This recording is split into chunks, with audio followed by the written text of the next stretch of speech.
When you think of Russia's biggest threat, what comes to mind? Perhaps it is the United States, with its long history of tension and rivalry. Or maybe it is NATO, the military alliance that has been creeping closer and closer to Russia's borders. But what if we told you that Russia's truest threat lies not in the West, but in the East? That is right. In this video, we will reveal why China may be the biggest challenge that Russia faces in the 21st century. So get ready for some eye-opening analysis. Before we delve into the current state of the China-Russia relationship, let's take a journey back in time. It was a time when the world was still reeling from the aftermath of the Cold War. The Soviet Union had just collapsed, and a new era of multipolarity was on the horizon. It was a time when the United States was the sole superpower in the world, and there was no serious challenger to its dominance. In this context, Russia and China were both struggling to find their place in the world. Russia had lost its Soviet-era buffer states in Eastern Europe and was facing a deep economic crisis. China, on the other hand, was still recovering from the political upheaval of the Cultural Revolution and was only just beginning to open up to the world. Despite their differences, both countries shared a common goal: to challenge the dominance of the United States and its allies. And so began a slow but steady rapprochement between the two countries. It started with small-scale military exercises and diplomatic visits, but over time, it grew into something much more substantial. In the years that followed, Russia and China would come to see each other as strategic partners, united by their shared geopolitical interests. China and Russia have signed major agreements in recent years, such as a $400 billion energy deal in 2014 and a military agreement in 2018. Their cooperation has extended to opposing US policies on issues like trade and North Korea, and Russia has supported China in its territorial disputes with Japan and the Philippines.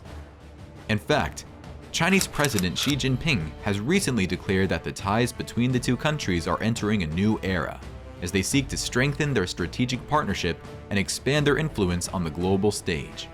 But things get really interesting when we look at the recent conflict in Ukraine. Russia's economy has been severely impacted by international condemnation and sanctions, leaving Russian businesses struggling to stay afloat. And the military operation has come at a high cost to Russia, both financially and in human lives, leading to a massive increase in military spending with potentially long-term economic consequences. In this scenario, Russia needs help to stabilize its economy and continue the war, and China is stepping in to offer its assistance. So why is China doing so? Do they have a hidden plan? Since the 2014 Western sanctions against Russia, China has been significantly increasing its oil imports from Russia. It has now become Russia's largest oil customer, and also the largest buyer of Russian natural gas. This energy trade relationship has been a significant boost to Russia's economy, particularly in light of the economic losses suffered due to sanctions and the drop in oil prices. China's increased imports of Russian oil have helped to cushion the impact of the Western sanctions on Russia's oil industry. In 2022, China's crude oil imports from Russia hit a record high, accounting for nearly 8% of China's total crude oil imports. Additionally, China has invested billions of dollars in Russia's energy infrastructure, including pipelines and liquefied natural gas (LNG) terminals. But here's the thing. While China's demand for energy has been good news for Russia so far, it also puts Russia in a vulnerable position. If China were to reduce its dependence on foreign energy sources and increase its own domestic production, it could threaten Russia's position as a key supplier of energy to China.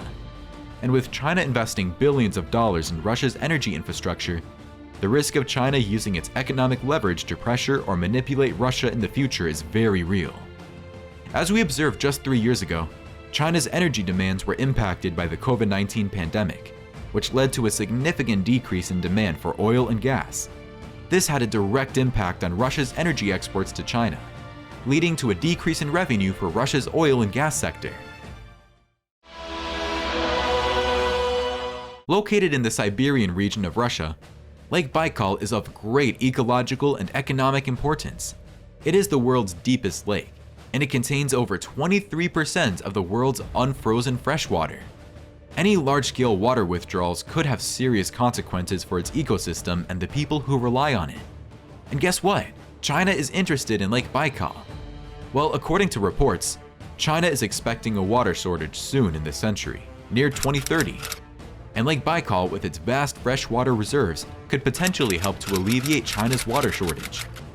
China has been involved in several infrastructure projects in the region, including the construction of a new railway line connecting Russia and China, which passes near Lake Baikal. Additionally, China has been involved in the mining of natural resources in the region.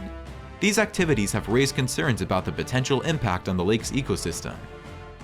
Furthermore, the Russian Far East, which borders China, has long been a region of interest for China due to its natural resources and strategic location. China has been investing heavily in the Russian Far East, particularly in the areas of energy and infrastructure developments, as well as promoting its language and culture in the region to increase its soft power and influence. With China's growing interest in Lake Baikal and the Russian Far East, many are questioning its intentions towards Russia. Some worry that China may use its economic power and influence to gain control over these regions, potentially putting Russia in a vulnerable position. So, it is no secret that China has been steadily rising as a global superpower over the last few decades. And while Russia has historically been a strong and influential player in world politics, it is no secret that its economy has been struggling in recent years. This is where Plan 3 comes in, China's waiting game. Instead of taking any direct action against Russia, China is simply biding its time and waiting for Russia to weaken itself further. As Russia's economy continues to struggle and they become increasingly dependent on selling their natural resources to China, the waiting game becomes more and more effective. But how does this waiting game actually work? Well, it is pretty simple. As Russia's economy weakens, its ability to resist Chinese influence also weakens. And as China continues to invest in Russia's energy and infrastructure, Russia becomes increasingly beholden to China for economic support. This makes it much easier for China to exert influence over Russia and get what it wants in terms of natural resources and economic partnerships. And let's not forget about Russia's ongoing conflict in Ukraine. As Russia continues to fight a costly war with Ukraine, they are diverting resources and attention away from its own economy. This makes it even easier for China to wait patiently and let Russia weaken itself. But here's the thing. If Russia feels too threatened by China's growing influence, they could potentially turn to other countries for economic and political partnerships, weakening China's position in the region. China has been investing heavily in its military capabilities in recent years, including advanced weapon systems, technology, and training. With its growing military strength, China is maybe unintentionally positioning itself as a potential threat to Russia's national security. One key factor in China's military strategy is its development of advanced missiles, including hypersonic missiles that can travel at speeds of Mach 5 or faster. These missiles are designed to penetrate even the most advanced air defense systems and strike targets with precision. China's hypersonic missiles have been described as a game changer in modern warfare, and Russia should be aware of the threat they pose, and we think they are. China has also been investing in other military technologies, such as drones, cyber warfare, and artificial intelligence. This technology gives China an advantage in modern warfare, where information and communication technologies play a crucial role. China's military strategy towards Russia is not just about direct conflict. By building up its military strength and capabilities, there is an unseen growing tension between these two countries, telling Russia that it should not take Chinese interests for granted. Now, you may have heard that China's been getting a sweet deal on oil and gas supplies from Russia, all while they are building more pipelines to increase the flow. But what happens if Putin is removed and a new, less friendly government takes over? The tables will be turned, and the discount bets will be off. China has been claiming territory left and right based on its so-called historical claims. They even tried it in the South China Sea.